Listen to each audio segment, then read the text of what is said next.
স্বপ্ন থেকে সজাগ হইয়া গেলে যেমন ভাবে আর স্বপ্ন দেখা যায় না।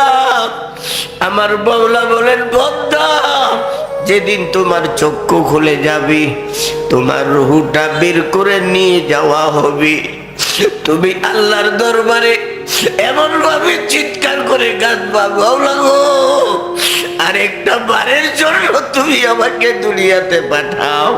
قال حدثنا خالد بن مخلد قال حدثنا سليمان بن بلال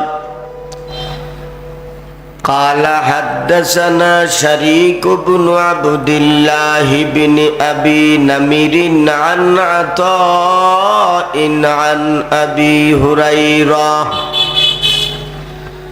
رضي الله تعالى عنه قال قال النبي صلى الله عليه وسلم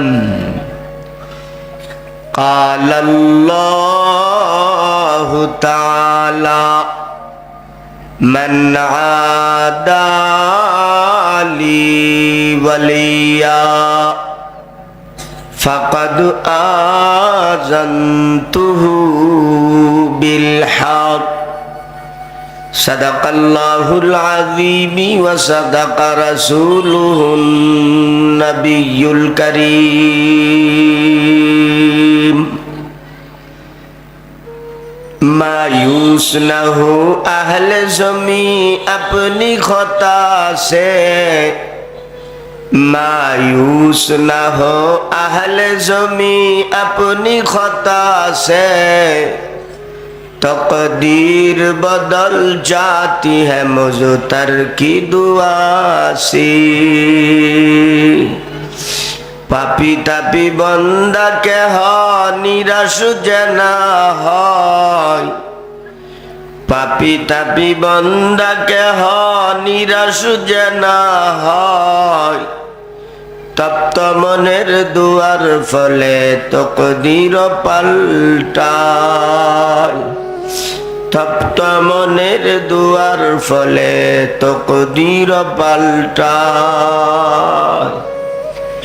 اللهم صل وسلم دائما ابدا على حبيبك خير الخلق كلهم।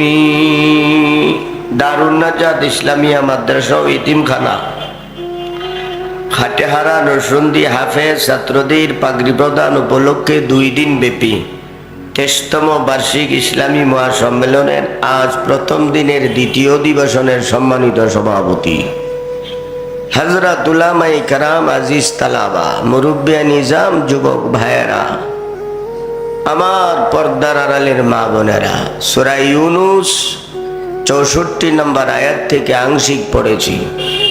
বুখারী প্রথম খণ্ড, বুখারী শরীফ দ্বিতীয় খণ্ড 963 পৃষ্ঠা থেকে সনদ সহ লম্বা একটা হাদিসের আংশিক পড়েছি। আলোচ্য বিষয়, তুমি আমি কিভাবে আল্লাহওয়ালা হতে পারবো। আল্লাহওয়ালা হওয়া ছাড়া উপায় নাই। দেখেননি কিভাবে ভূমিকম্প আসতেছে? হ্যাঁ, যে কোনো মুহূর্তে তোমার আমার সামনে আজরাইল চলে আসতে পারে। আর আজকে যাদেরকে তুমি আপন মনে করছ, যাদেরকে তুমি আপন ভাবতেছ, একজনও কিন্তু আপন থাকবে না। जिसको समझा था कि मेरा ओ मगर मेरा नहीं, क्या बता वो है किसका वो मगर मेरा नहीं। আপনজন যারা আছে সবাই তোমার থেকে সরে যাবে। এজন্য আল্লাহওয়ালা হয়ে গেলে আল্লাহ নিজে কোরআনে বলেন, তাদের কোনো ভয় নাই, পেরেশানি নাই, টেনশন নাই। দুনিয়া যত বড় ভূমিকম্প হোক না কেন তার কোনো অসুবিধা নাই। বলেন সুবহানাল্লাহ। ভূমিকম্প তো মাত্র হালকা পাতলা না। আল্লাহ সূরা হজের মধ্যে বলেন, ইয়া আইয়ুহান নাস, হে লোক সকল, মুমেন বইলা ডাক দেন না, সবাইকে সম্বোধন করে ডাক দিয়েছেন, হে লোক সকল, ইত্তাকুল্লাহ, আল্লাহকে ভয় করো। কেন? ইন্না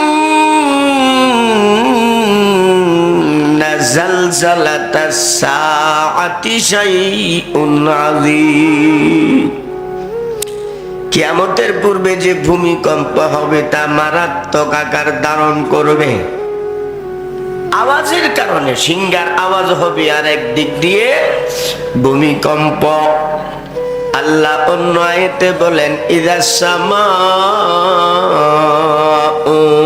ফাতারাত, যে এত বড় আসমান, আল্লাহ বলেন আসমান যেদিন থেকে আমি সৃষ্টি করেছি সেদিন থেকে নিয়ে কিয়ামতের আগ পর্যন্ত এই আসমানের চুল পরিমাণ কোনো ছেদন বা ফাটল হয় নাই।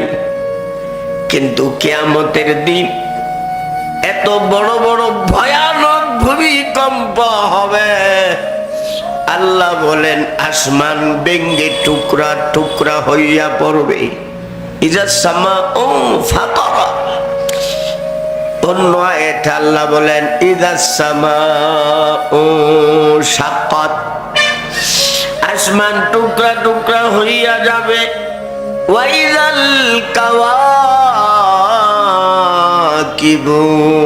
তাসারাত, তারকারাজিগুলো বিক্ষিপ্ত ভাবে পড়ে যাবে।